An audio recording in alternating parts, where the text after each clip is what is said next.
Minecraft was released over a decade ago and has become one of the most popular games with the help of modders, as there are now over 118,000 mods on CurseForge alone. And today we're going to rewind the clock to unlock some nostalgia, to look at some of the most popular mods from early days of Minecraft that are still playable to this day. Let's kick off the time travel list with the Aether. You seen this cool YouTube video, so you loaded up your Xbox, built a glowstone portal to escape to a new dimension, but then this happens. Oh, what the fuck? But when done on PC, when you place the water, it opens a portal to a new dimension. It's the Nether's big sister, the Aether.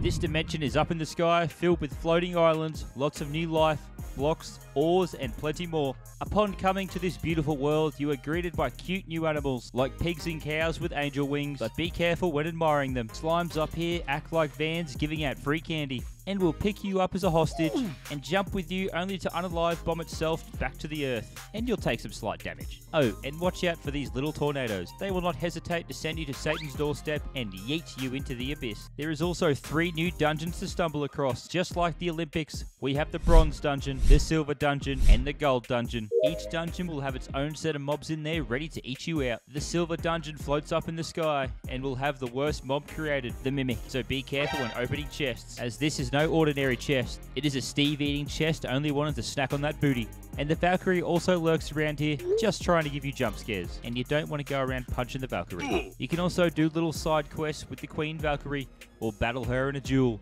Would recommend bringing a spare pair of undies to this dungeon.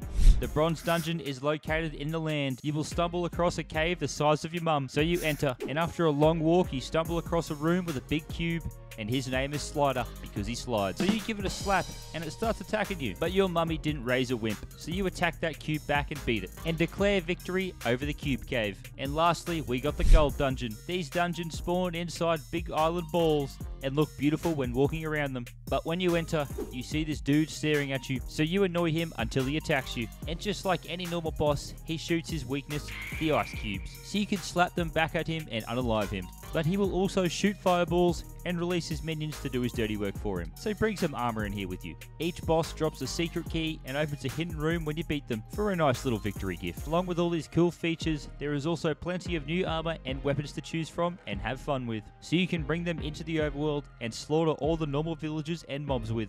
There are plenty of things I've missed in this mod, which I'll leave as a surprise for when you install it. But when you ascend down to the overworld, you notice the professor left a bottle of chemical X with you. Not knowing what it does, you toss it at this lowly Enderman because it has no friends. After waiting a few seconds, the Enderman turns into the most unholy creature known as your sister, or in this case, a Mutant Beast. Mutant Beast is a mod we all wanted to play as a kid, giving you 5 new mob variants that are super hard to kill. These beasts are Mutant Zombies, Mutant Creeper, Mutant Enderman, Mutant Spider, and the Mutant Skeleton. The Mutant Enderman is not for the faint of heart. He will suck you in and clap your cheeks to launch you up like a hot air balloon. And when you don't die, he will let out a huge scream of anger to scare you. This gives me the same vibes as Goku when Beerus tries to kill him. I will not let you destroy my world! He can also pull a Doctor Strange and multiply to stay hidden until you hit the right one. And when getting hit, you will sometimes get random effects of nausea and darkness. Once you defeat him, he will suck you in and let out mini bombs for you to try to escape from. The Mutant Creeper is no joke. Once it locks eyes, this 4-legged giant spider will chase you and jump up to give God a high five before coming down to turn you into mincemeat. It does an explosive ground pound, which can cause some damage, so I'd stand clear of this one. But just when you think a body of water can keep you safe, the Daddy Creeper will shoot a load of his kids at your face to assert dominance and keep you fearing for your life, as the Creeper minions also explode. But you've come equipped with some good armor and managed to defeat the Daddy Creeper. In a last attempt at defense, it will suck you in and turn into a nuke and unalive you. But unlike the Creeper, you can respawn and come back to steal its eggs. The Mutant Skeleton is probably the weakest on the list. All he does is jump around and shoot 3 arrows at you. These arrows do contain poison, but you're a big boy who drinks milk, so you are safe. If you get in the personal space of a skeleton, it will give you a left-right good night and punch you away. But don't be scared to get in there and punch it again. Once this skeleton is finished, it just explodes and leaves skeleton remains. Let's see that again in slow motion. So once defeated, you can find his head and give it a victory teabag, just like the good old days. But you know who doesn't like being teabagged? The mutant zombie is the Hulk's wimpy cousin. When he is scared, he summons zombie brothers to die in the sunlight and starts giving the ground a pound. Man, I wish I was the ground. Letting off big shockwaves and doing some serious damage. When given enough damage, he has a little death animation, but he comes back to life. And he is even angrier. So when you get too close, he will throw you in the air like a tennis ball and jump up only to smash you straight back down to the ground, which can do some damage. And when he is down, make sure it's dead before you run up and teabag him, as sniffing your booty may resurrect him. The mutant spider is your average size Australian spider, and we will call him Larry. Larry is a friendly fella who won't... Oh my god, Larry, what are you doing? When Larry is provoked, he likes to launch himself at high speeds and smack you with his butt while laying web to slow you down. This is probably the hardest to beat, but if you are brave enough and have enough practice, you can also tame and ride one of these guys around your world. And I'd recommend keeping your pigs away from these guys. But this mod isn't all doom and gloom. We also have mutant snow golems to help protect you from all the dangers. He is the Iron Golem's older brother,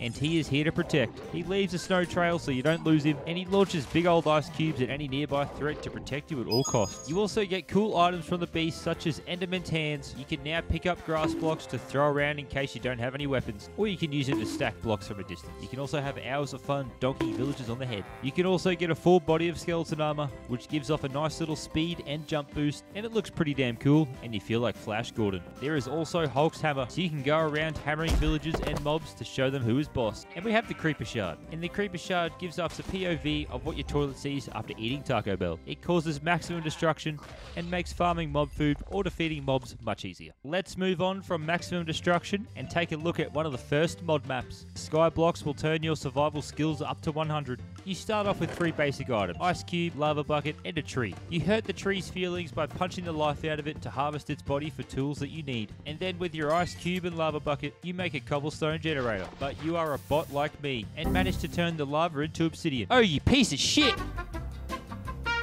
So you jump off because there's no meaning to life anymore. And that is the most exhilarating part of Skyblock. Just you stuck on a floating island with no room for error and an open imagination. Over the years, Skyblocks has been one of the most popular mods and gotten many customizations. From being a standalone island to having a full Minecraft world worth of items. To be able to navigate through a normal world filled with islands, to be able to slay the Ender Dragon. But the feel has always stayed the same with how you use your resources, what you can build, and how you advance to beating Minecraft Skyblocks. And there are some amazing maps, even still keeping up to date with current Minecraft snapshots, so you can keep continuing your Skyblock journey through each update.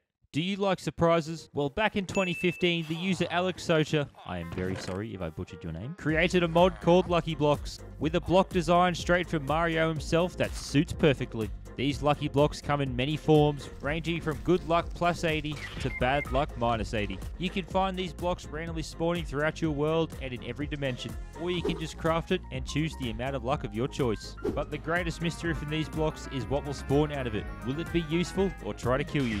These blocks contain random items, random structures, random entities, and just any random combination that can give you a jump scare. It truly is a fun mod to play, as you'll get a new experience every time you crack open one of these bad boys. The community has taken this mod even further by implementing it into game modes on servers, and you can even start your own one block Lucky Block world, as this makes for a wild ride, as you might die in the first block, or you might live past 100 days. Lucky Blocks also drop lucky items, which can give you the upper hand when fighting mobs. You will be seen as a superhero in the Minecraft world wielding one of these bad boys. The lucky items you can obtain. The lucky sword usually acts as a normal sword with 6 attack damage. However, the occasional swing will give special powers. The lucky bow shoots arrows like a normal bow. However, it will occasionally shoot other things too. And no, you can't shoot a load of baby creepers. The lucky potion can be thrown, and it will produce random effects on impact. There is so much fun to be had with this mod in your world, or just put it on a server to troll your mates, whatever floats your goat. But the most lucky block to hit is the YouTube recommended video. I heard they are good at showing what you want to see. Give it a click and see how lucky it is. And with that, I'll see you legends in the next video.